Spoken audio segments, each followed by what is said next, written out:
안녕하세요. 다나성형외과 박재현 원장입니다. 오늘은 이제 모발 이식 수술 후에 발생하는 대표적인 부작용, 공여부, 채취 부위의 대표적인 4가지, 그다음에 이식 부위의 대표적인 4가지.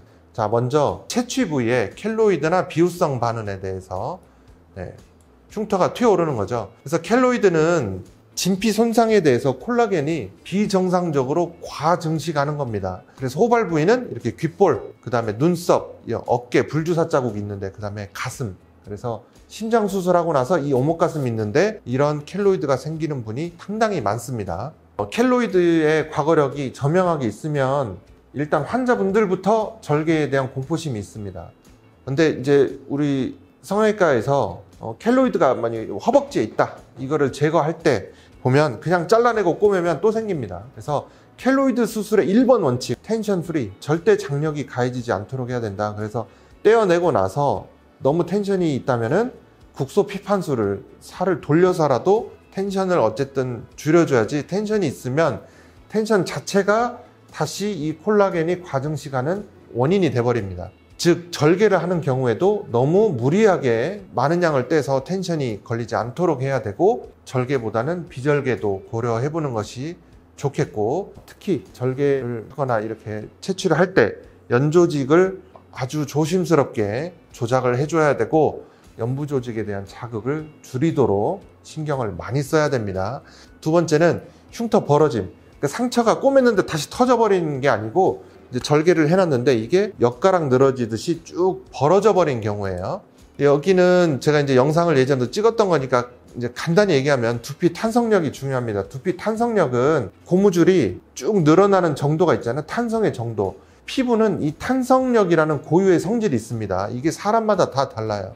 근데 이 탄성력을 측정을 해볼 수 있다면 좋겠죠. 제가 요 두피 탄성력을 측정해서 흉터가 넓어지는 정도와의 연관성을 연구해서 SCI 논문에 낸 적이 있습니다. 저널에 논문을 냈는데, 두피 탄성력이 10mm 이상인 사람인 경우를 따져봤더니 이렇게 흉터가 넓어지는 현상이 거의 절반이 와버리는 거고, 그렇지 않은 경우, 탄성력이 10mm 이하인 경우는 3.3%밖에 안 됐다는 거예요. 그러니까 탄성력이 넓어진 사람이다 그러면 절개 수술을 했을 때 흉터가 넓어질 가능성이 둘 중에 한 명은 있다라는 것을 얘기할 수 있습니다. 제가 이거 얘기를 빼먹었는데, 절개 흉터의 폭이 4, 5mm 이상인 경우라고 일반적으로 모발 이식에서는 정의를 합니다.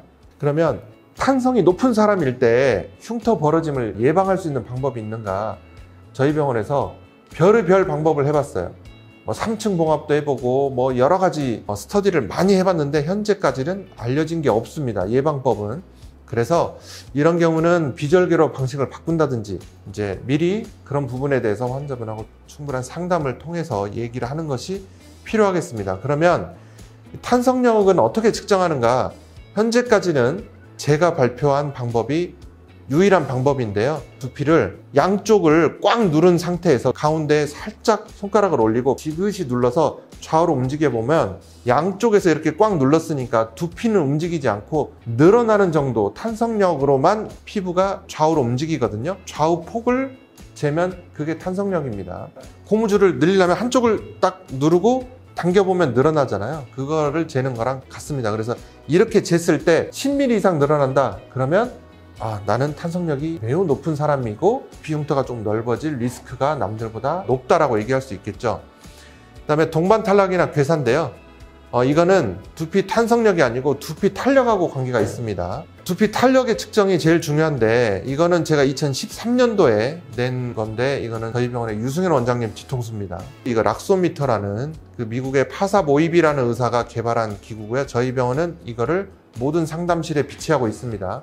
레이저로도 잴 수 있고 여러 가지 방법들이 많이 나와 있는데, 현재까지는 락소미터를 사용하는 게 가장 편리하고 정확하게 잴 수 있는 것 같아요. 그래서 락소미터를 이용해서 두피 탄력을 정확히 재야만 합니다. 그래서 두피 탄력이라는 거는 떼어낼 수 있는 최대 폭을 알려줍니다.